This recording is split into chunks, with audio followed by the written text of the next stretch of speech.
This podcast is recorded on stolen and unceded Aboriginal land. We acknowledge the First Nations and elders of this country, and we join their calls for justice. Well, everyone, it's the silly season. Have you got all your Christmas shopping done, Emerald? Yeah, absolutely. Just out of interest, what have you got for your landlord? What have I got for my landlord? Yeah, well, I'm thinking, maybe a nice hamper, some wine, something to really say thank you so much for making me wait multiple weeks to fix that water damage, and then getting a contractor in who then chipped the wall and now has to come back in January and fix it. I felt like I should send them a box of chocolates for that. What do you get the person who owns the house that you live in? The ultimate question.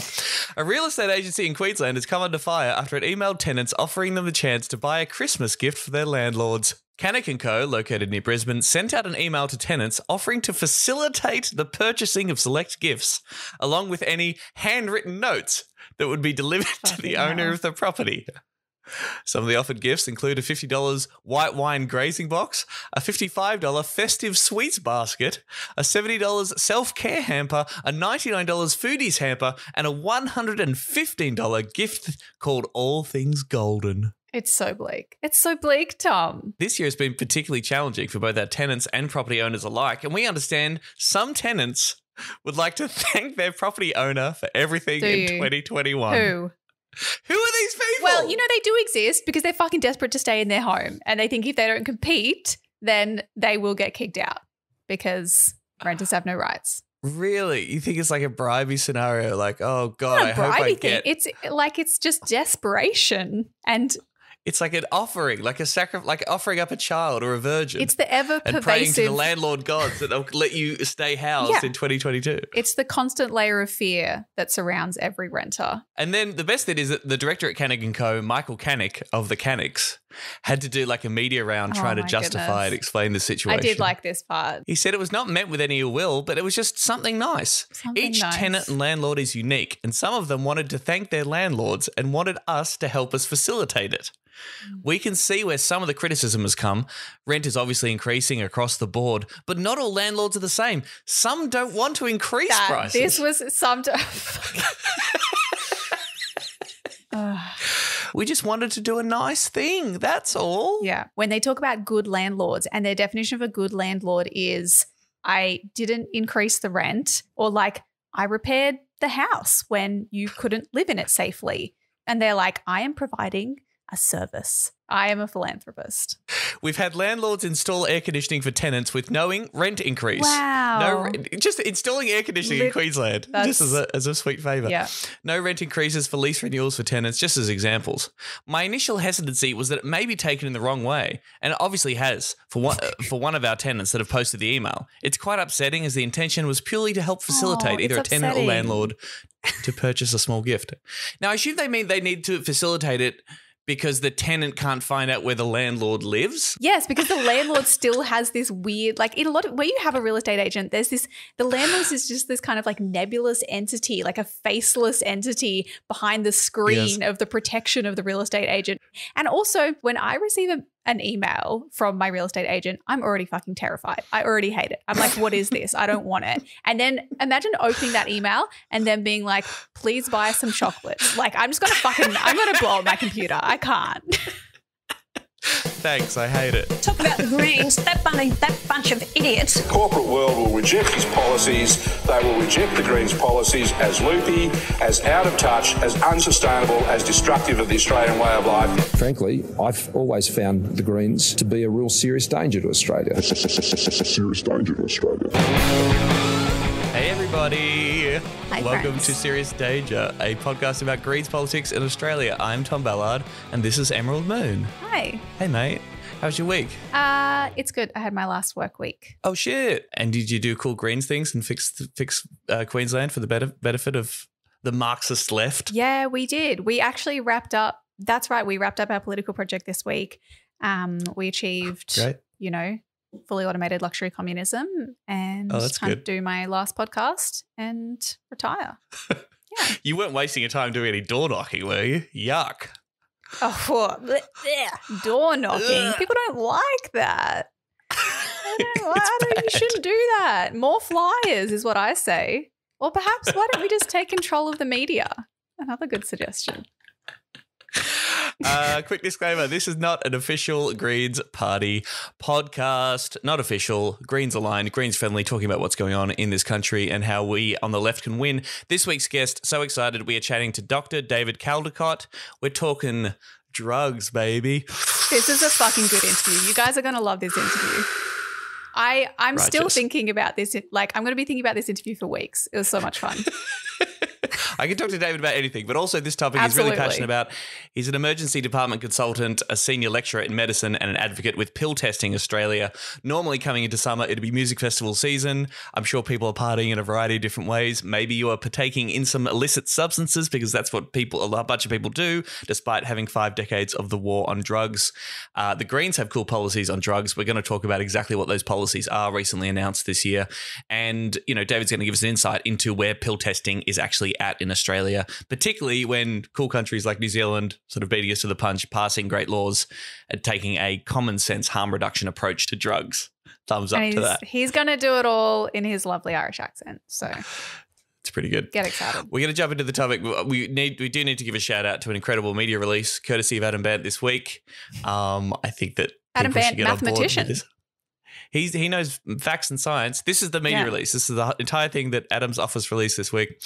Following Labor leader Anthony Albanese saying, well, he's just making up numbers, of course, on Tasmania Talks with Mike O'Loughlin today, in response to Greens leader Adam Bant's statement that Labor's 43% emissions reduction target is going backwards, Mr. Bant said the following: 43 is less than 45.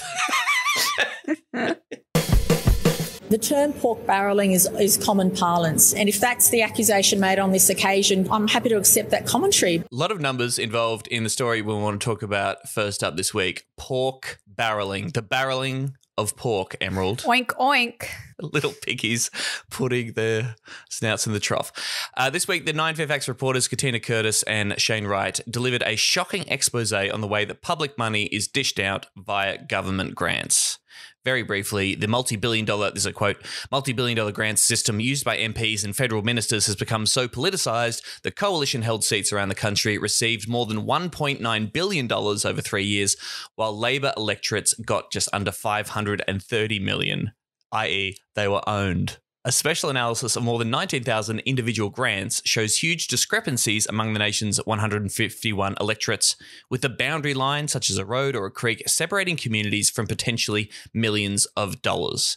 So this is basically the Fairfax 9 Media going through information published on the Commonwealth's Grant Connect website, which has been available since 2017, and saying, okay, there are all these discretionary grants that MPs and ministers can hand out. Where's all the money going? And surprise, surprise, a shitload of that money happens to be favouring certain seats that are either marginal or currently held by the coalition government. Well, marginal, yeah, like this is the thing. If you actually read the article, and I encourage people to have a scroll through the data, it is actually very interesting. But the seats that they focus on a lot of the time are marginal seats. That's probably the more interesting common denominator than the fact that a lot of them are Liberal as well. And yet the line from particularly, I think, like Labor-leaning people online was that Liberal seats get more money and more funding, which maybe don't.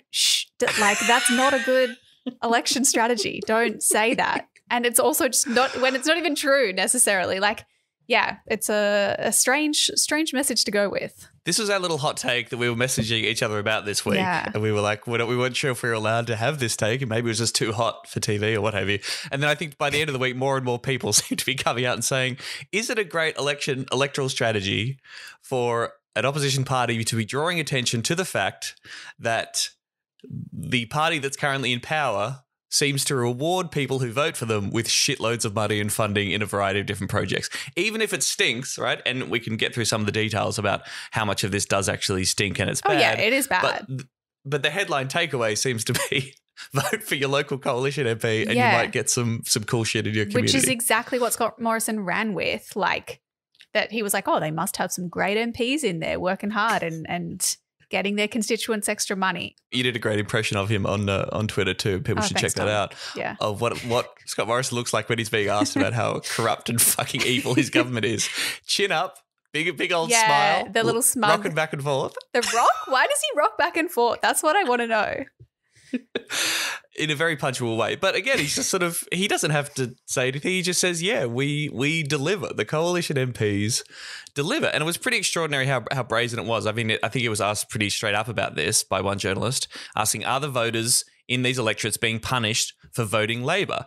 And the Prime Minister says, if I can tell you, if they support our candidates, the commitments I make will be delivered. Which does have a little bribey vibe to it. Yeah, it's extremely bribey. Like, there's no doubt that they do pork barreling. I mean, it's interesting. I found it quite interesting.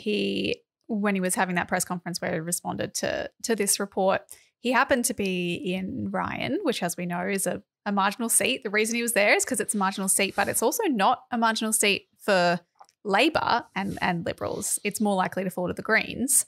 There's a very low Labor vote there. I mean, it's true. Like, I think in the past, the Greens have sort of used marginality or scaring politicians by making a seat more marginal as a reason to vote Greens, for example, because, there's a big swing to the Greens, or if they really have to work for it, they might stop taking you for granted. But that doesn't necessarily just mean giving you more money. It's also about them actually fucking doing their job, which they tend not to unless they're scared they're going to lose it. Right. I mean, this seemed to be an example of people saying the quiet part out loud or whatever, or people dropping this revelation as something mind-blowing when it's probably something that we all know totally happens anyway. Yeah. Gladys Berejiklian, when she was giving evidence at the ICAC, investigation into the way that certain grants were dished out to Darryl Maguire's electorate in New South Wales, said that this is a very regular political activity. It's a regular political activity that governments try to win seats, try to keep their seats, as does an opposition. I don't think it would be a surprise to anybody that we throw money at seats to keep them. But apparently this is what's interesting. Yeah. Like, apparently I'm not sure if this is, from polls or what analysis has been done to determine this, but people say that they don't change their vote based on this kind of additional funding or grants in their electorate. And I think that's true. Like, I think a lot of ordinary people wouldn't know what the local MP has funded. They would be more concerned with how the local MP acts and is visible in the community and is engaging with people and appears to be listening to people and working for them. Like, that's actually what is going to swing votes. So it's interesting that, and like, sorry to be our podcast again, but obviously Labor does this too. Probably goes without saying. Like, both major parties do pork barreling. Sorry. Well, yeah, Labor tries to pork barrel, but don't win elections, so they can't do it. Well, yeah, but they do it in state elections as well. Like, I mean, you look at it's quite funny now. You see for example, in South Brisbane, where the Greens won in the last state election in Queensland.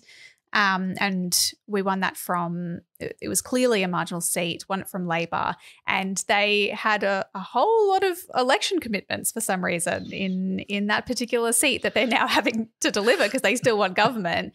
But they obviously made those commitments to try and keep Jackie Trad in that seat. That is interesting. I was looking for, where does the phrase pork barrel come from? I don't know if many people know this. So apparently it is thought to originate from like pre-Civil War US, and slave owners would gift enslaved people with a barrel of salted pork as a reward. And the idea is, like, that was elaborated out to refer to when politicians offer a particular group of people money or something to garner favor from them. But like, I by no means do I mean to like compare or say that it's the same relationship between a politician and their constituents as it is between a slave owner and enslaved people, to be very clear. But it's this idea that you like have immense power over and exploit a certain group of people, and you're giving them scraps to try and garner their favor, to keep you in that powerful position, to kind of placate you in some way. Like, I think that's very telling that that's the phrase that we use. It's, it's the kind of thing that it's like, where do you start? Which is why I got a little bit overwhelmed. I think it was last week, Larissa Waters, Green Senator for Queensland, announced our democracy policy or initiative for the coming election. And I was getting a little bit overwhelmed reading it, because clearly there is just so much shit that needs fixing. There is so much to do in this policy. This is a policy about kind of integrity and accountability, and also democracy and public engagement. It includes a whole bunch of things. One of the things relevant to this conversation is that it would lock in funding for the Australian National Audit Office, which I think is where this data comes from.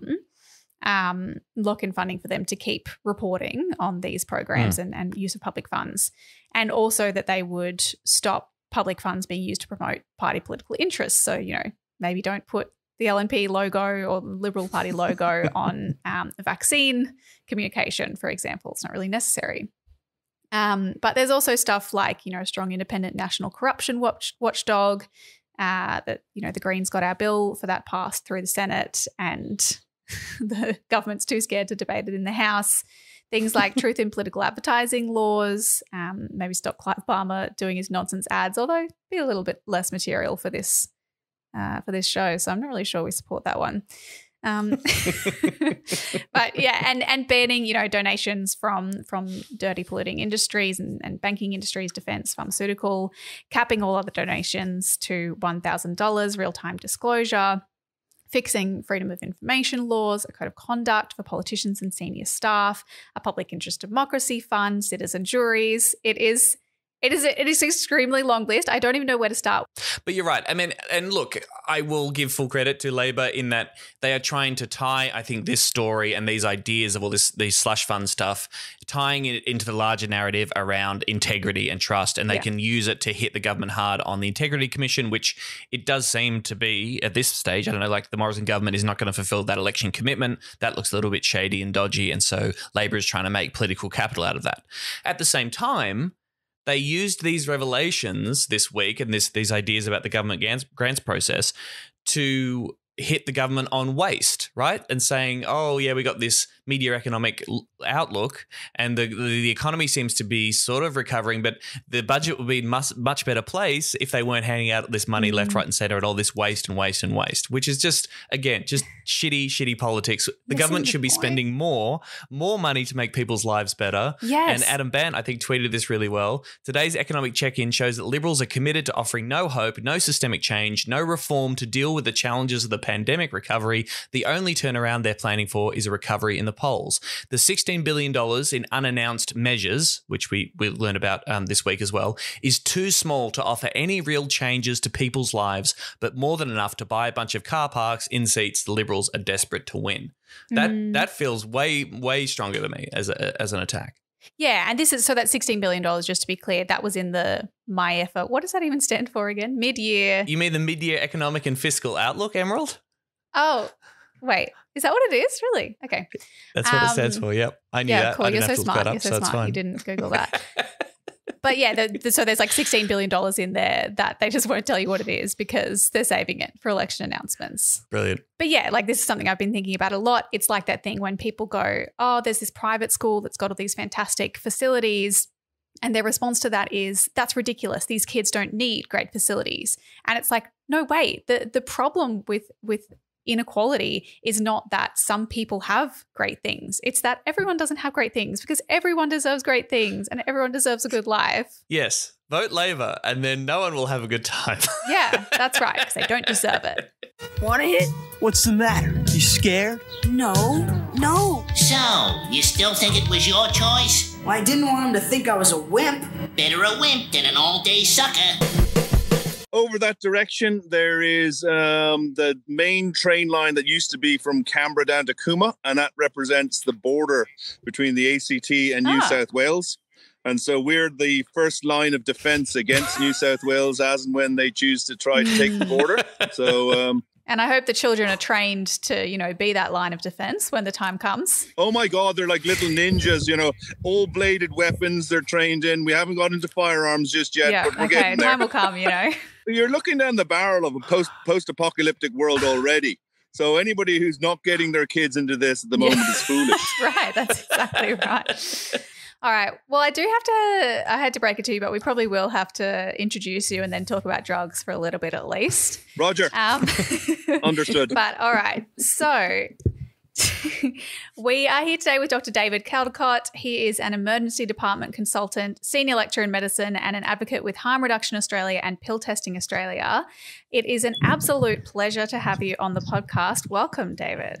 I am so delighted to be with you. This sounds like it's going to be a scream. Yes, I'm very excited too. Yes. Okay. So you've just come from work. You work in emergency departments as a consultant, and you've run programs in the UK and now in the ACT using emergency departments to monitor new illicit and harmful substances. So, and you have a few kind of chops in drugs and drug harm reduction. Yeah. How does your experience as a doctor play into that? What kind of things have you seen that make you support harm reduction? Oh, look, I think sort of Elvis has left the building as far as harm reduction is concerned. That is the only medical approach that has evidence to support it.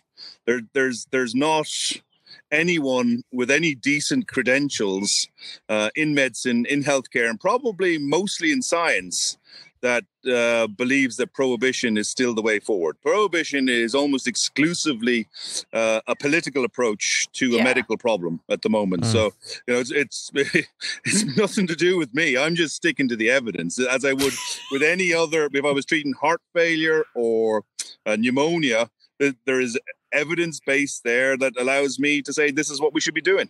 Yeah, I guess it is kind of like asking, like, why do you do the surgery, in the way dictated by the book as a doctor? Yeah. But you would be seeing it, right? I assume in your work, David, over the years, you would have seen the horrors of people who are addicted and are at the worst elements and the ends, and can see what drugs can do to people's health and their lives. And fair enough. Yep. But I presume also you come across a whole bunch of people who are giggling a lot and who are experiencing the milder effects of partaking in recreational drugs and are seeing that spectrum of behavior. Look, I mean, this is one of the issues that dare not speak its name in drugs policy and health, is that people don't take drugs to overdose from drugs. That's not the intent, and the harm that's associated with drugs is not why people get involved in drugs. We dare not, as a profession and as a society, talk about the pleasure that's associated with drug consumption.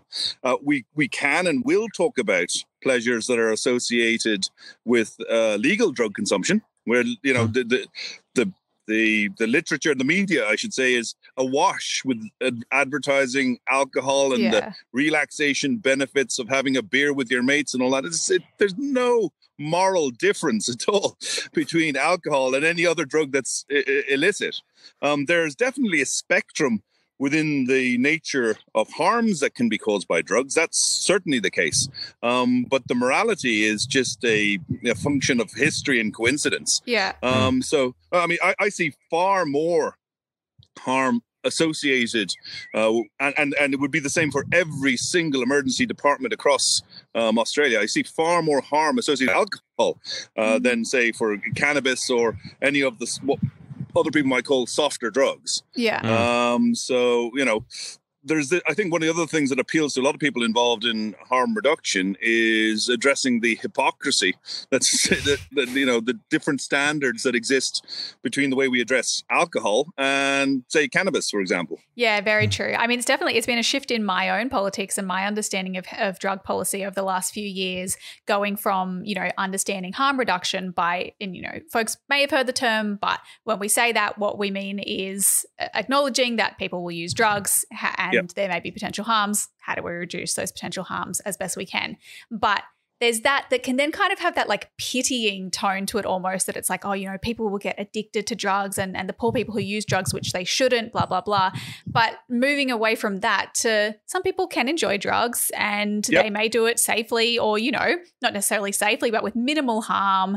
And it's just something that they enjoy. Like, I think that's going to be part of our society and it's totally fine. I think you're probably right. I mean, it's this is something moving forward that is likely to change. There seems to have been a pivot in world opinion on it. It's hard to put your finger on what that might have been that caused that pivot.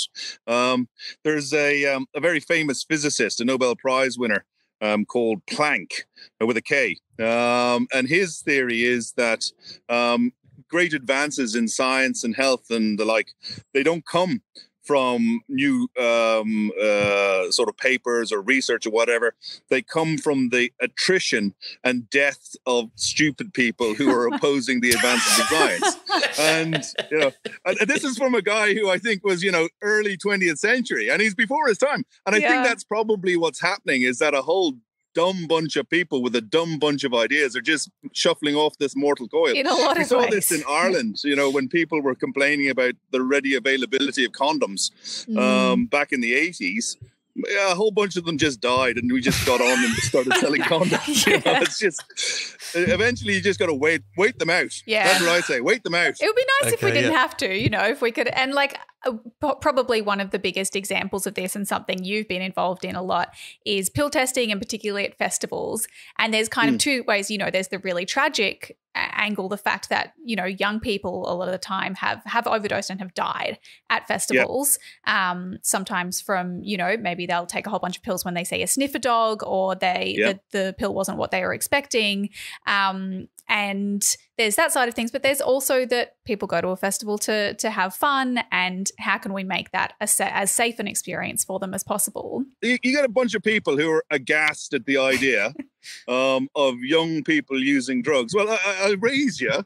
And I'm even more aghast at the idea of young people dying from using drugs, you know. And my aghastness greatly trumps your aghastness. Yeah, that's right. And the whole point of harm reduction, particularly in the festival environment, is to ensure that even if little people go to a festival and make some daft choices, they still get home to mummy and daddy. Yeah. And that's what harm reduction is all about. Prohibition is ensuring no matter what cost, no matter what the cost to family, society, or the consumer of drugs, we minimize the consumption of drugs. And that's uncivilized. Yeah. Well, and arguably it doesn't work as well, like prohibition. It doesn't. Exactly. I mean, the worst sort of laws are the ones that nobody's paying any attention to. Yeah. Can you talk us through what pill testing actually involves? Like, what's it like? Because, you know, it's only, you've been involved in the first ever sanctioned one at the Groove in the Move Festival in the ACT that was ticked off by the powers that be. But of course, most people across the country have been going to festivals, have not been to a music festival where they could get pills tested if they so wished. What's actually involved? How does it work? What we provide in the ACT is a medically supervised pill testing facility. Yeah. So it's co-located with the medical facilities, so right beside the paramedics. And there are a couple of extra benefits that are associated with that, which we might touch on.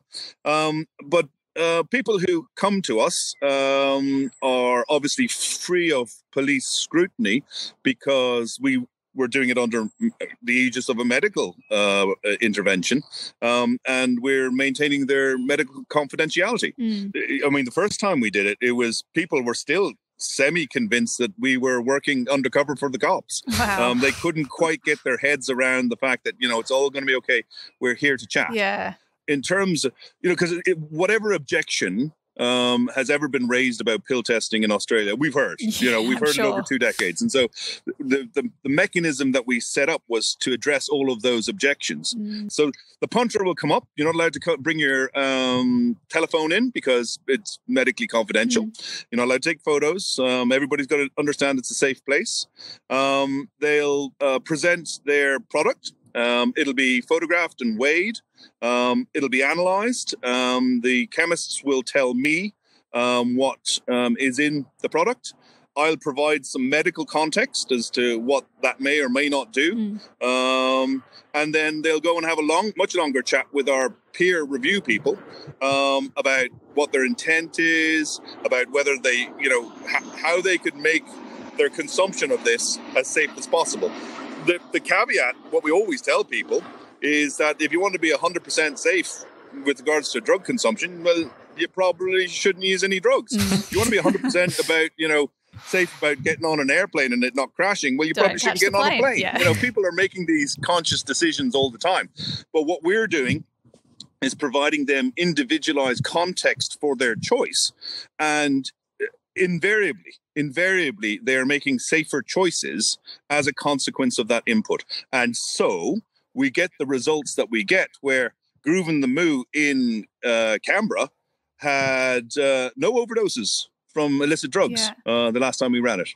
I don't think that was exclusively due to pill testing being present, but I think it probably contributed. And that's the end goal, is to make festivals safe. Yeah, because weren't there was something like 7 potentially fatal substances that were identified at that trial? Is that right? So we and this is the other thing, of course, this is, you get a lot of people in other fields of endeavor who are salivating over the data that we can generate, because, you know, if you want to launch your next greatest drug or the next thing on the market, you don't take it down to your local Aldi or your Coles. You know, if you're going to find these things, you're going to find them in the belly of the beast. Yeah. And the belly of the beast is at a rave or a bush stuff. That's where you need to be working this. You know, having said that, of course, is that, you know, there are not that many of those around, certainly at the moment.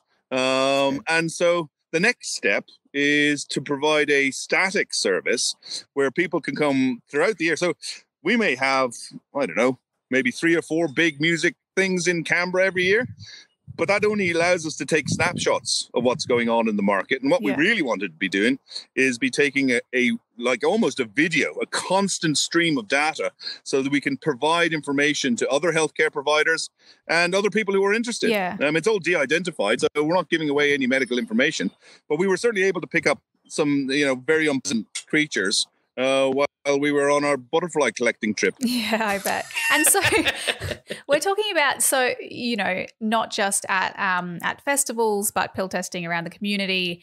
And I think you probably saw the Greens announced their federal election policy for around drugs earlier this month, I think, or maybe last month. And yeah, that's one of the things that they're calling for, is pill testing at festivals and in the community. New Zealand recently legislated to protect people who are doing drug checking and pill testing. A bit like the rugby, isn't it? The bastards beat us again. I know, constantly. They're bloody good, aren't they? And like we're still, like the Greens have been pushing this for some time, but the major parties are just so, I mean, like you look at the Victorian government, I think they're still clinging to this idea that pill testing is providing a so-called green light. That was Gladys Berejiklian, I think. Or that it gives people a false sense of security. That was the Victorian government, which... Look, I mean, we've gone through all of this, and of course, you know, none of them would want to have a discussion directly with us about any of this, because we could disabuse them of that immediately.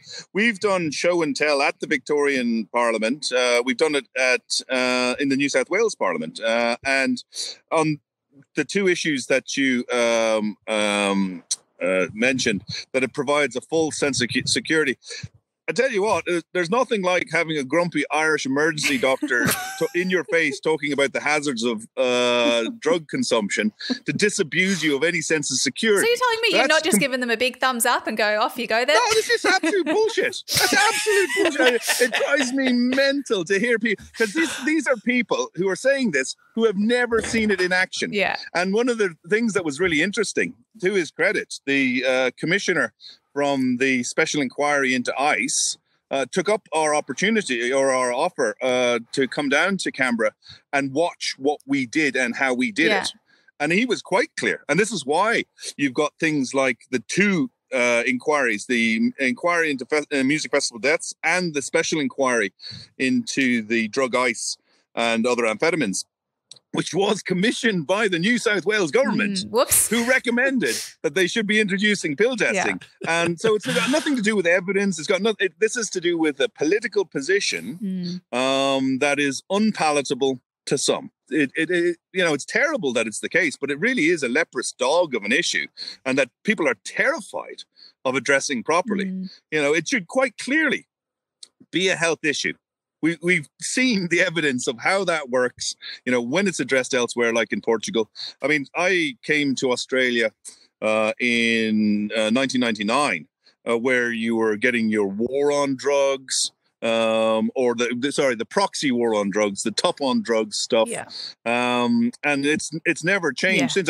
You imagine my delight ending up in a jurisdiction like the ACT, where you can actually, as a scientist or a doctor, sit down with your elected colleagues.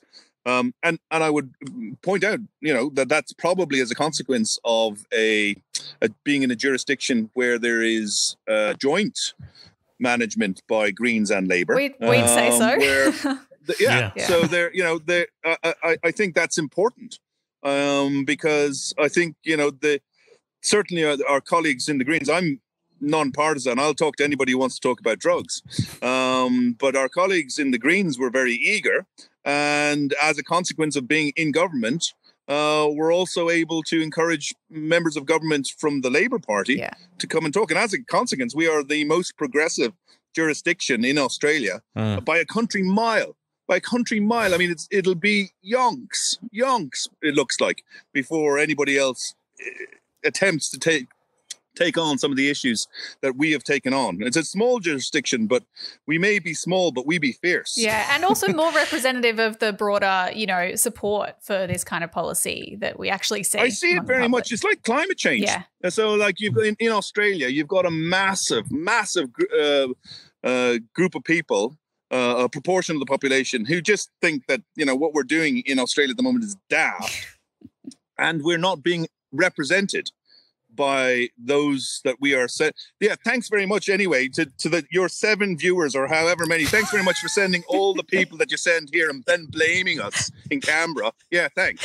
We just keep electing crap people. As an Irishman, you got to stop that. This is my advice to you. Stop electing bad people. Sorry. Sorry about that, David. What else can we do? Don't do it again. I mean, do you get a vibe within the medical fraternity as to how much this is changing? It certainly seems that certainly in law enforcement, you get a lot of people who retire from the police force and then come out and say, the war on drugs is bullshit. But within the medical fraternity, I don't even know whether the AMAs on this or more medical professionals or nurses coming out to support legalisation and decriminalisation. In the law enforcement, there's a friend of mine called Alex Stevens in the University of Kent in the UK, and he talks about the PRES syndrome. The post-retirement enlightenment syndrome. Happens with politicians too. Yeah, totally. You get it all the time. It's like, Jesus, man, could you not have said that, 10 years earlier? Yeah.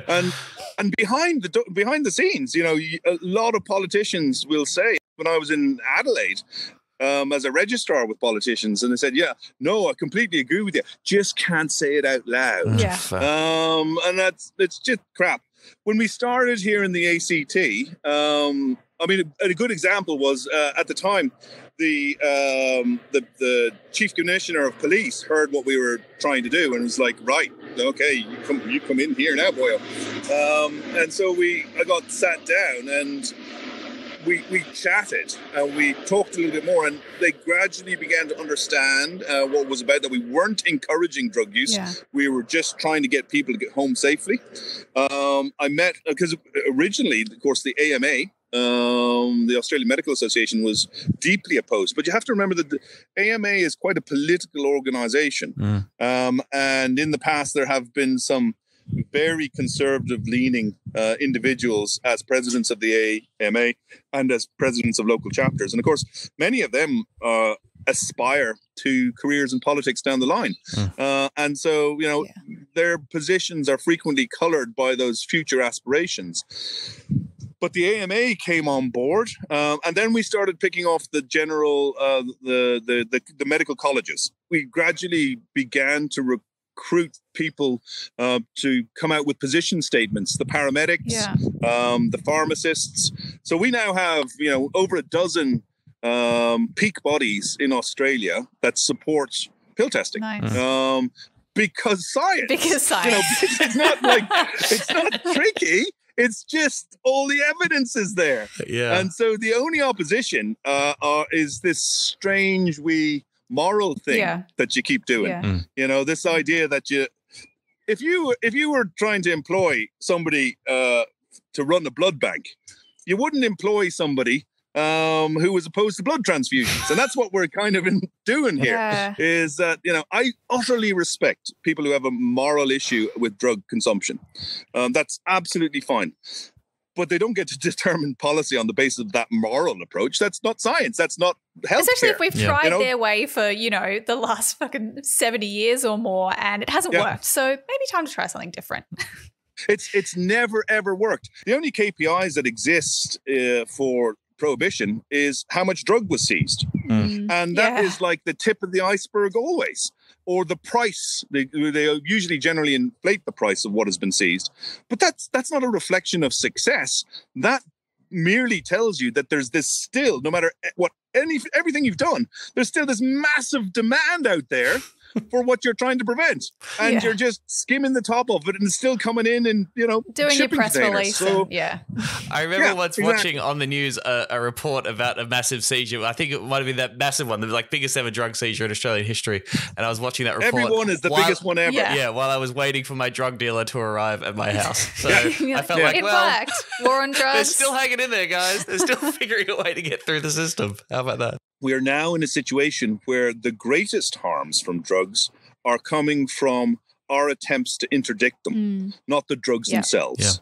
Yeah. And that's one of the big problems, say, for example, with the cannabis market. Yeah. There's a lot of countries which are introducing, a lot of states in the United States, for example, as you probably know, are introducing a legitimate cannabis market.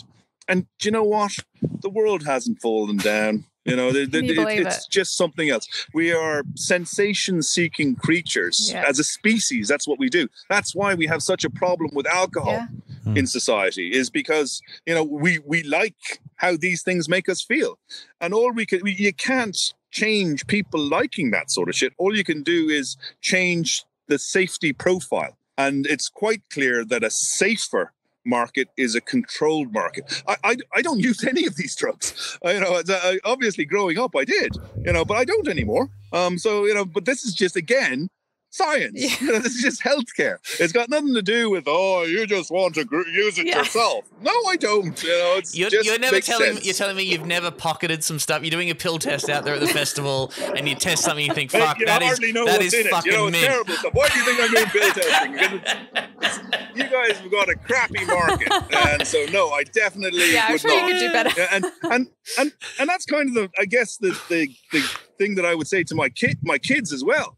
Hang on, tell me about batteries. Shut it.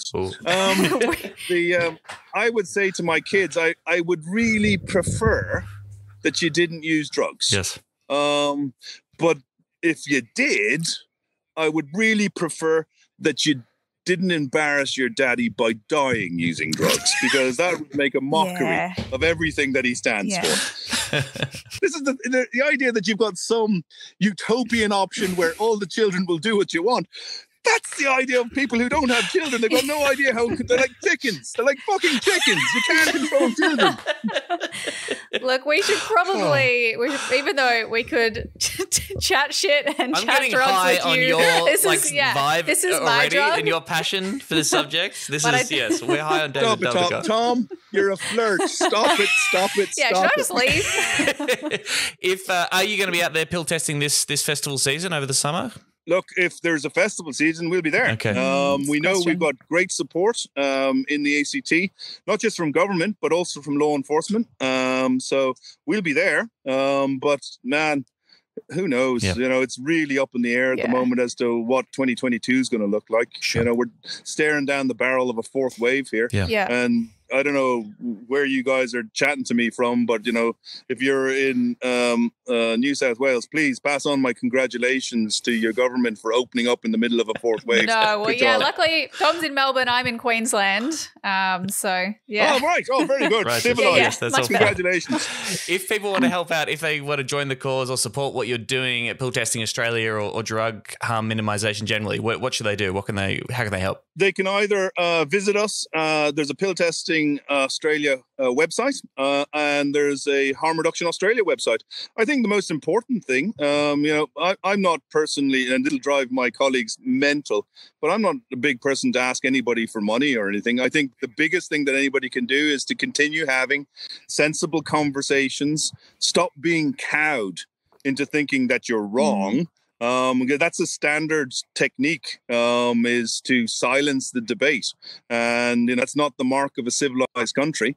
Continue having sensible, cheerful, humorous, satirical conversations with the people that you regard as your opponents, and don't hate on them.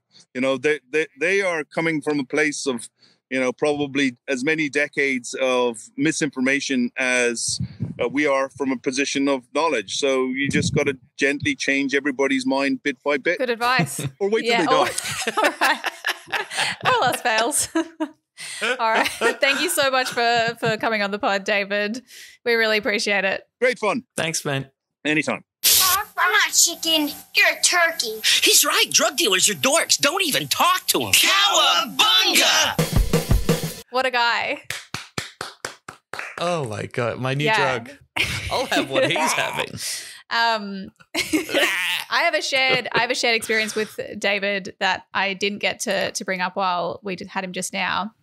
But we were both on panels talking about pill testing and drugs with Andrew Lamming, my nemesis, who I failed to your friend kick out of the seat, as you know. To prevent. But I just remember, in a candidates debate, and Andrew Lamming is like a very vocal opponent of pill testing and just has weird and shit opinions on drugs in general. And I was talking about legalizing cannabis and pill testing, and he like interrupted me. I think there's a video of it, and he interrupts me and he's like, "Oh, but speed limits don't do away with road deaths. Should we get rid of them too?" A system which could maybe lead them down a dangerous path. But if speed limits don't do away with road deaths, do we get rid of speed limits?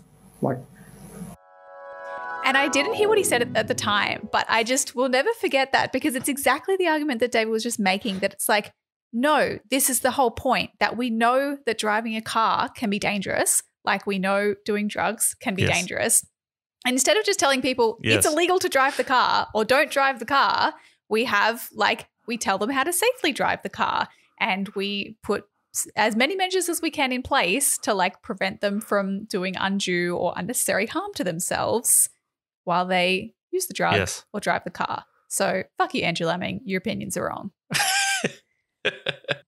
And we didn't quite touch on it too, but like the evidence is really clear that pill testing changes people's behavior. So something like 2/3 of people will do something differently after getting their stuff tested than they normally do. And David says that there are three types of people who go to music festivals.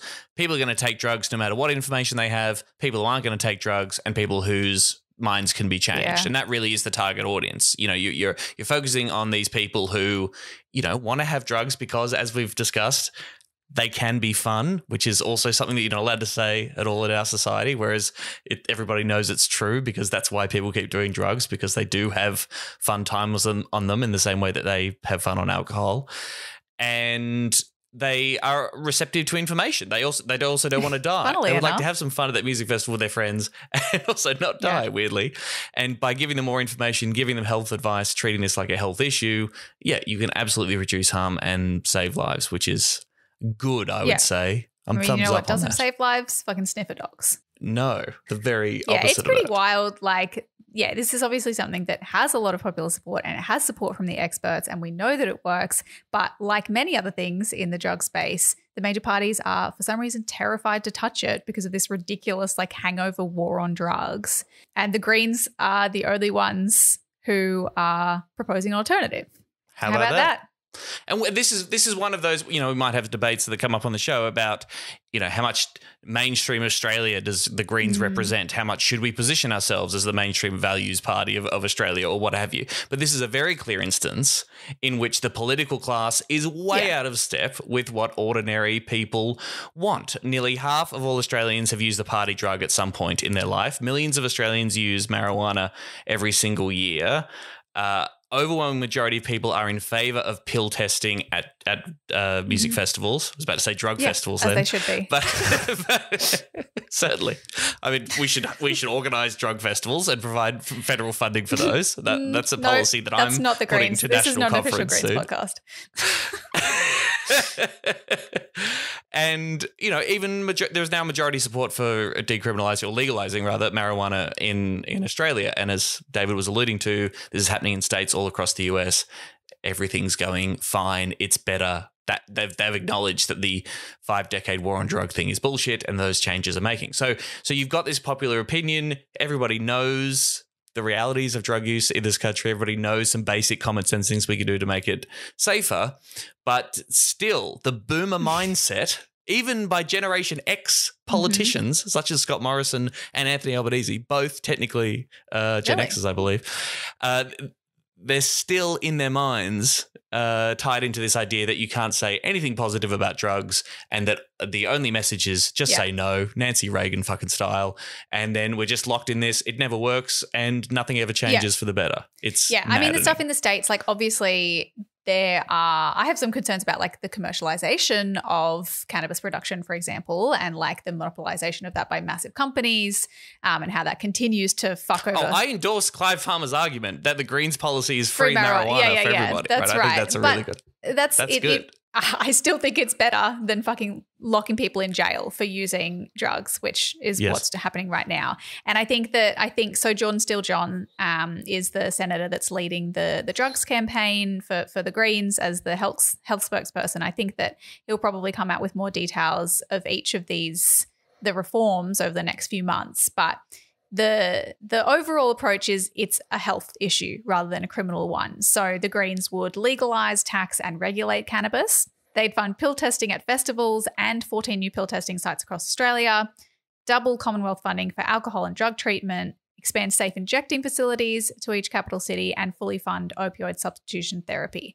So it's almost like when you lay it out like that, it almost sounds boring because it literally is just like healthcare.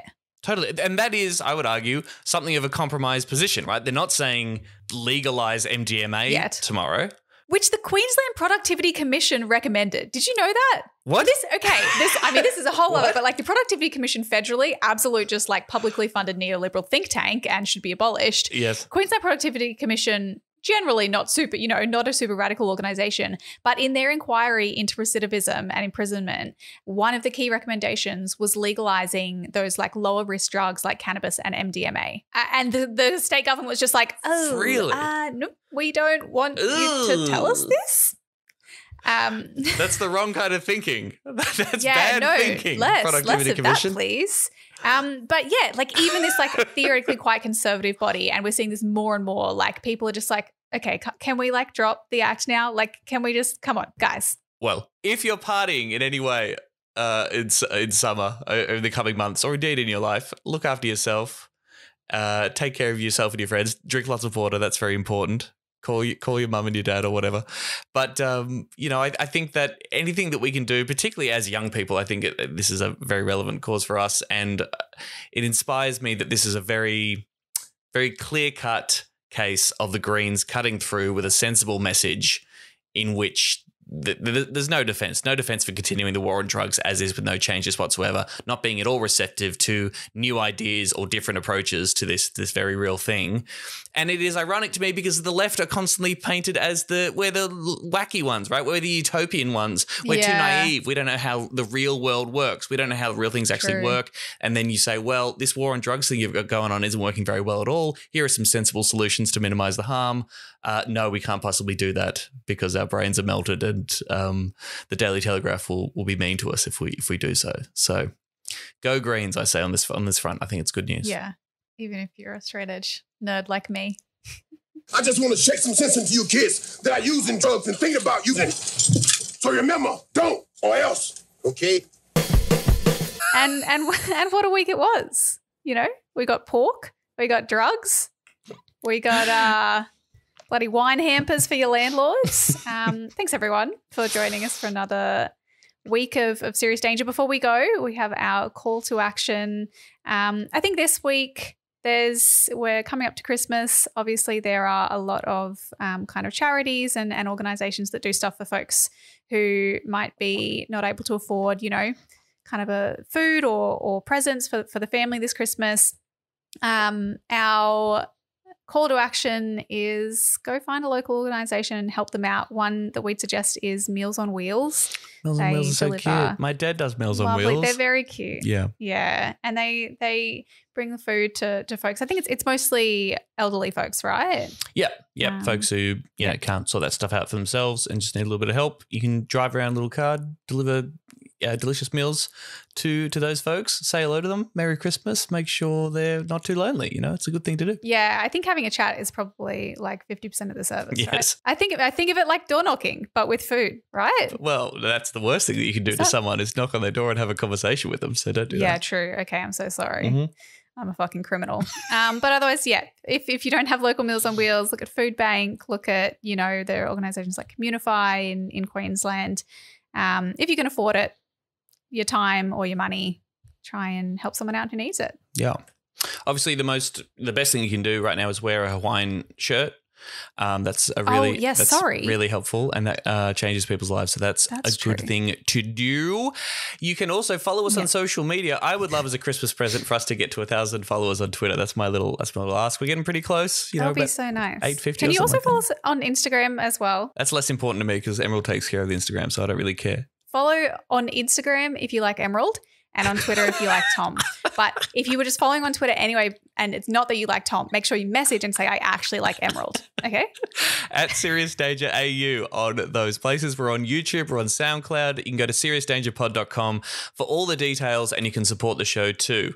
Don't fear, you will be getting Serious Danger over the holiday break. We have episodes coming out on Boxing Day on January the 2nd. We've got some really cool guests lined up to join us for those eps. They're going to be a little bit more deep divey rather than news of the week because nothing's really happening other than, Santa's coming to make all our dreams come true. So keep an ear out for them. Touch wood, who knows? The super spreader Santa is bringing Omicron to all the children's all the little stockings. But keep listening, subscribe. And if you're in no position to give us any money, that's totally fine. Rating and reviewing the podcast, sharing it around, that really helps us out. So please do that if you get a chance.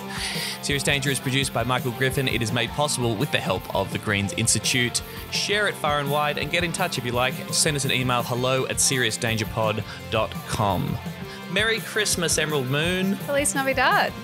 Happy Festivus. Happy generic holidays. What did Nick McKim put on his office wall that time? Do you remember that? Whatever it is. And I hope you have a break. If you don't have a break, thank you for working through Christmas and probably dealing with shocking customers. We support you. We love you. Happy non-denominational seasonal festivity, everybody.